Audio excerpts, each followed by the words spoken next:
తుంగభద్ర ఎగువ కాలువ ఆయకట్టు పరిధిలో చేతికొచ్చిన పంట కొంత ఇటీవలి తుఫాను కారణంగా కురిసిన వర్షానికి విపరీతంగా వీచిన గాలులకి ఒరిగిపోయింది, నేల కొరిగింది వరి పంట. దీనివల్ల ఎకరాకు 10 నుంచి 15 బస్తాలు దిగుబడి నష్టపోవడంతో పాటు కోత ఖర్చు సుమారు 4,000 నుంచి 5,000 రూపాయలు పెరిగే అవకాశం ఉంది.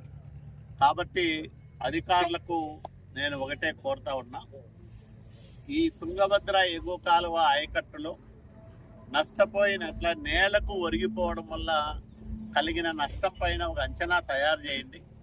చేస్తే ప్రభుత్వంతో మాట్లాడి ఎంత అవకాశం ఉంటే అంత రైతులకు ప్రభుత్వం నుంచి సహాయం అందే విధంగా చూస్తామని నేను అధికారులకు చెప్పాను.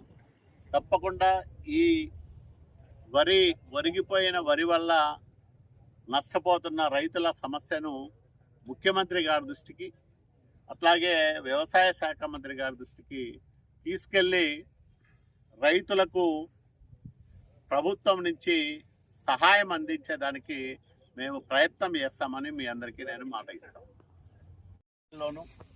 కనేకల్లు మండల కేంద్రంలోనూ ప్రభుత్వం పక్షాన కనీస మద్దతు ధర లభించే విధంగా వరి కొనుగోలు కేంద్రాలని ప్రారంభం చేయమని జిల్లా అధికార యంత్రాంగాన్ని కోరడం జరిగింది.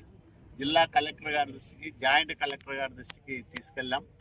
మొన్న జిల్లా సమీక్షా సమావేశంలో జిల్లా ఇన్ఛార్జ్ మంత్రి ఈజీ భరత్, ఆర్థిక శాఖ మంత్రి పయ్యావుల కేశవ్ గారి దృష్టికి కూడా తీసుకెళ్ళాం.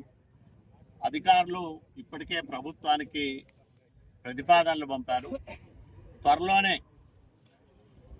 ఉద్దేహాల్లోనూ కనేకల్లోనూ ప్రభుత్వం తరఫున వరి ధాన్యం కొనుగోలు కేంద్రాలను ప్రారంభం చేస్తామని కూడా రైతులకు నేను మనవి చేస్తా ఉన్నా. తక్కువ ధరలకు ఎవరు కూడా అమ్ముకోవద్దండి, దళారులకు అమ్మి మోసపోవద్దండి.